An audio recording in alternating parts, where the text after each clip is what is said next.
Hello everyone, आज हम start करेंगे अपना चैप्टर 6 जो है स्टाफिंग।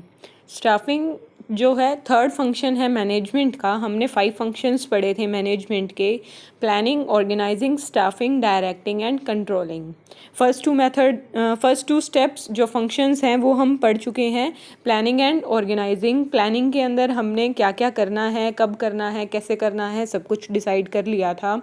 उसके बाद ऑर्गेनाइजिंग के अंदर हमने क्या किया था, जो जो भी एक्टिविटीज़ सेम थी उनको डिपार्टमेंट्स वाइज उनको डिवाइड कर दिया था। उसके बाद हमने क्या क्या हमको पोस्ट चाहिए ऑर्गेनाइजेशन में काम कंप्लीट करने के लिए, वो पोस्ट असाइन कर दी थी और उनके बीच में रिपोर्टिंग रिलेशंस बना दिए थे। अब हमें पता है कि किस किस पर्सन की रिक्वायरमेंट है हमें काम कंप्लीट करने के लिए। तो ये आपका थर्ड स्टेप आता है स्टाफिंग। स्टाफिंग का क्या मतलब है? अब अगर आपको स्टाफ की रिक्वायरमेंट है, मतलब एम्प्लॉयज़ की रिक्वायरमेंट है, तो उसको इस स्टेप के अंदर फुलफ़िल किया जाएगा।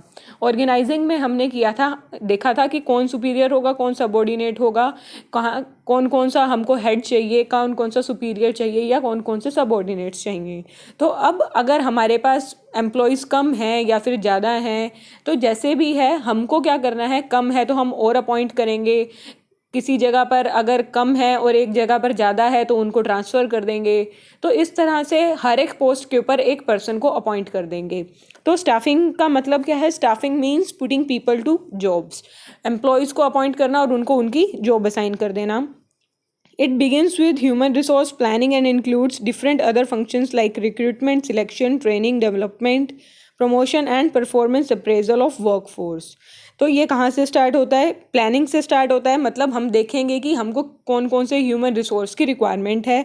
फिर उसके बाद अदर फंक्शंस चलेंगे: रिक्रूटमेंट, सिलेक्शन, ट्रेनिंग, डेवलपमेंट। ये सारे आपके एक एक करके इसी चैप्टर के अंदर पार्ट्स हैं, वो हम आगे डिटेल के अंदर सब कुछ डिस्कस करेंगे। तो नेक्स्ट है definition of staffing. Staffing is that phase of management which deals with the effective control and use of man power और ह्यूमन रिसोर्सेज।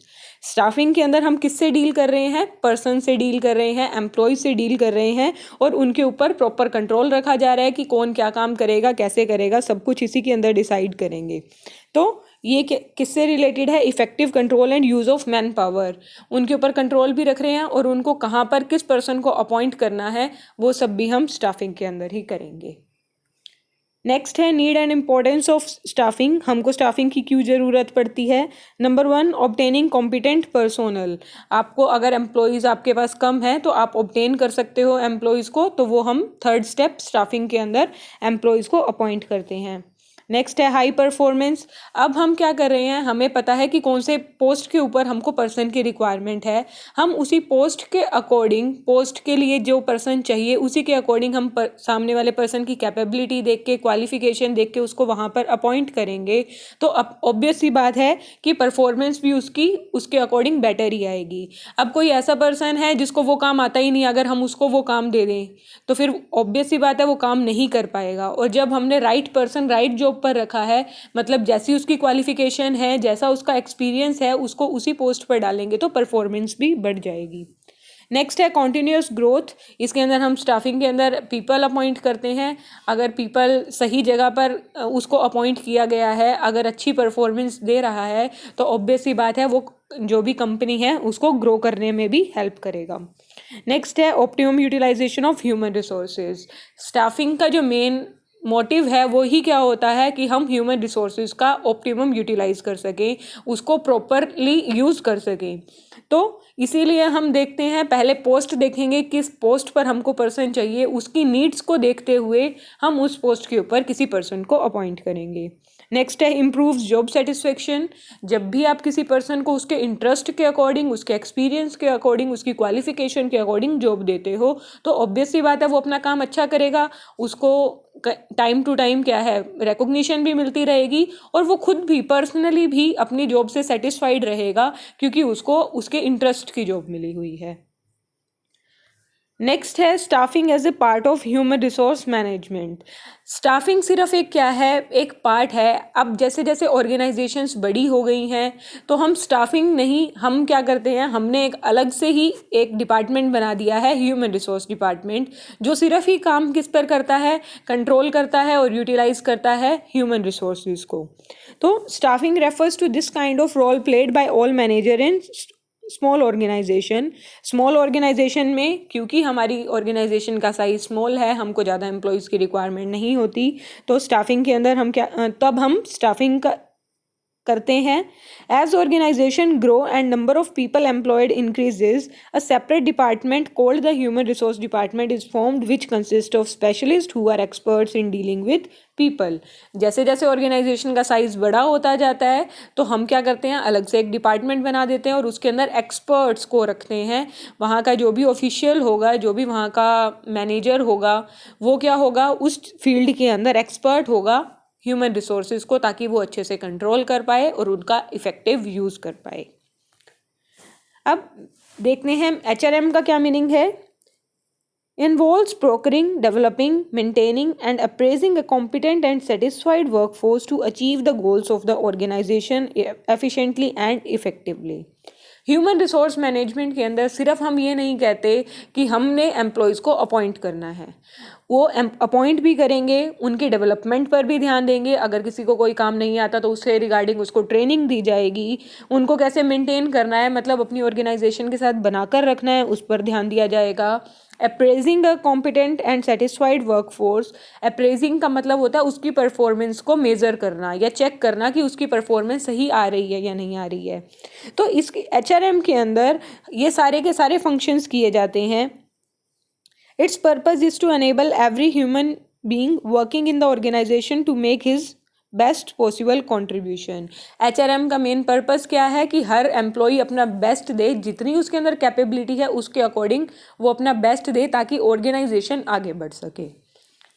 नेक्स्ट है एक्टिविटीज़ ऑफ ह्यूमन मैनेजमेंट। अब क्या क्या एक्टिविटीज़ HRM के अंदर क्या क्या एक्टिविटीज़ परफॉर्म की जाती हैं वो देखते हैं। सबसे पहले human resource planning. Human resource planning का क्या मतलब है, हम देखेंगे कि हमें कितने प्लानिंग कर रहे हैं कि हमें कितने एम्प्लॉयज़ की रिक्वायरमेंट है। तो सबसे पहले प्लानिंग करेंगे, रिक्वायरमेंट कितने की है, एम्प्लॉयज़ कहाँ से लेकर आने हैं, तो उससे रिलेटेड एम्प्लॉयज़ को अपॉइंट करने से रिलेटेड सारी की सारी चीज़ें कहाँ पर प्लानिंग की जाएंगी, ह्यूमन रिसोर्स प्लानिंग के अंदर। नेक्स्ट है recruitment, selection and placement. Recruitment का मतलब होता है कि हम उनको क्या करते हैं, उनको इंस्पायर करते हैं कि हमारी ऑर्गेनाइजेशन के अंदर आकर आप अप्लाई करो जॉब के लिए। ये आगे आपका फुल चैप्टर है, वहाँ पर हम इसे डिटेल में करेंगे। नेक्स्ट है सिलेक्शन एंड प्लेसमेंट। अब जो एम्प्लॉयज़ हमारी पोस्ट के अकॉर्डिंग होगा या जैसा हमको चाहिए होगा, हम उसको सिलेक्ट कर लेंगे और उसकी प्लेसमेंट मतलब उसकी ज्वाइनिंग हो जाएगी ऑर्गेनाइजेशन के अंदर। नेक्स्ट है करियर ग्रोथ। फिर उसके हम करियर के ऊपर भी ध्यान देते हैं कि अगर उसको किसी चीज़ की रिक्वायरमेंट है, ट्रेनिंग चाहिए या फिर उसको कुछ चीज़ सिखानी है, तो हम उसके करियर से अगर हम उसको ट्रेनिंग देते हैं, आज वो अगर एक काम सीख जाता है तो वो उसको करियर में भी तो हेल्प करेगा। तो ये आता है करियर ग्रोथ। तो ह्यूमन रिसोर्स मैनेजमेंट है वो एम्प्लॉय की करियर ग्रोथ पर भी ध्यान देती है। नेक्स्ट है परफॉर्मेंस अप्रेजल। परफॉर्मेंस को उसकी मेज़र किया जाता है कि वो किस अकॉर्डिंग काम कर रहा है, उसका काम सेटिस्फैक्ट्री है या नहीं है, सब कुछ। नेक्स्ट है मोटिवेशन। अब एम्प्लॉयज़ को किस तरह से मोटिवेटेड रखा जाए, उन्हें बोनस देना है, उनको मॉनिटरी इंसेंटिव्स देंगे या नॉन मॉनिटरी इंसेंटिव्स देंगे।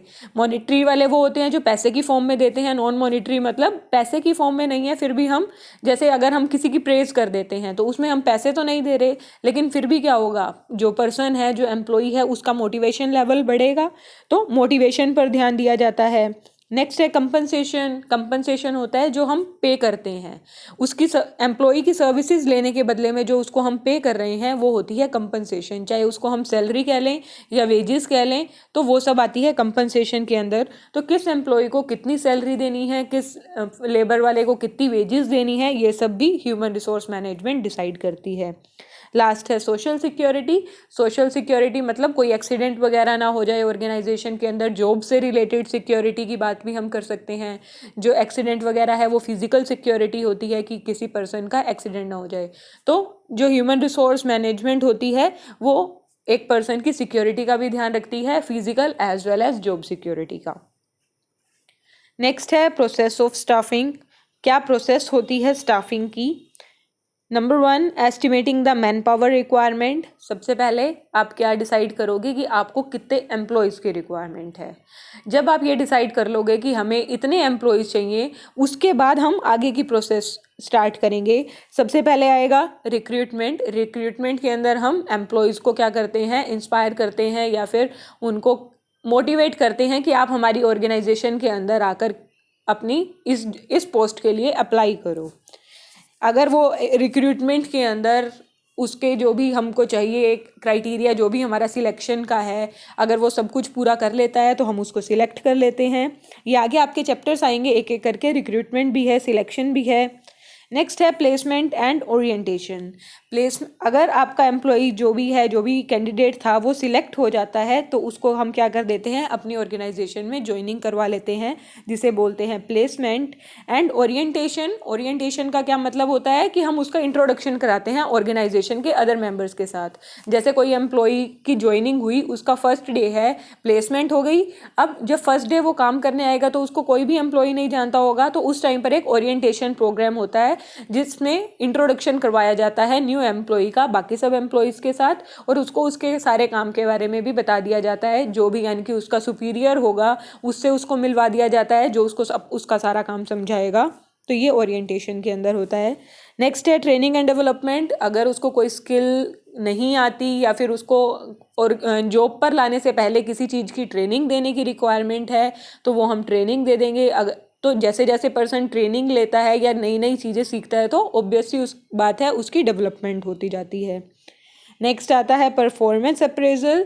इसके अंदर हम जब एम्प्लॉय काम करने लग जाता है, अपनी जॉब पर आ जाता है, तो हम उसकी परफॉर्मेंस को मेज़र करते हैं, देखते हैं कि वो काम सही से कर रहा है या नहीं कर रहा, कि अगर नीड है कहीं पर हम उसकी परफॉर्मेंस को मेज़र करेंगे तभी तो हमें पता चलेगा कि उसको कुछ सिखाने की ज़रूरत है या नहीं है। अगर तो वो अपना काम बहुत अच्छे से कर रहा है तो अच्छी बात है, अगर नहीं कर रहा है तो हमको उसको उसका काम थोड़ा बहुत बताना पड़ेगा कि किस तरह से उसको काम करना है।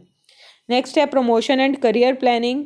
फिर जब हमने उसको अपॉइंट कर लिया एक पोस्ट के ऊपर, जब वो अपना काम सीख जाता है तो वो किसके लिए कैपेबल हो जाता है, प्रमोशन के लिए। हम उसकी करियर प्लानिंग में भी हेल्प करते हैं। और लास्ट आता है कंपनसेशन, जो बेसिक सैलरी या वेजेस होती हैं तो वो भी हम डिसाइड कर लेते हैं कि ऑर्गेनाइजेशन में जब वो एम्प्लॉय आएगा तो उसको क्या सैलरी देनी है, क्या वेजेस देनी है। ये है process of staffing. Estimation of man power, पहले मैन पावर देखी कितने की रिक्वायरमेंट है, रिक्रूटमेंट, उनको इंस्पायर किया हमारी ऑर्गेनाइजेशन में आओ। जब सारा का सारा क्राइटेरिया कंप्लीट हो गया तो अगर वो सारा का सारा पूरा कर लेता है, पास कर लेता है, तो हम उसको सिलेक्ट कर लेते हैं। फिर इंट्रोडक्शन एंड प्लेसमेंट, ज्वाइनिंग करवा के उसकी इंट्रोडक्शन करवाते हैं। देन ट्रेनिंग एंड डेवलपमेंट, अगर ज़रूरत है तो उसको ट्रेनिंग भी देते हैं। फिर उसकी परफॉर्मेंस को मेज़र करेंगे, जब वो अच्छे से काम कर रहा है तो वो प्रमोशन भी पा सकता है ऑर्गेनाइजेशन के अंदर, और फिर उसकी कंपनसेशन जो भी उसको सैलरी वेजेस वगैरह पे करनी है। तो ये था स्टाफिंग। ये तो सिर्फ एक इंट्रोडक्शन पार्ट है, जो हमारा फंक्शन थर्ड होता है या स्टेप हम कह सकते हैं, मैनेजमेंट का थर्ड स्टेप जो है स्टाफिंग, उसका सिर्फ एक इंट्रोडक्शन है। अब जो भी हमने प्रोसेस के अंदर पढ़ा, जैसे recruitment, selection, training and development, ये आने वाले लेक्चर्स के अंदर हम एक एक करके पूरा का पूरा डिटेल के अंदर करेंगे। Thank you.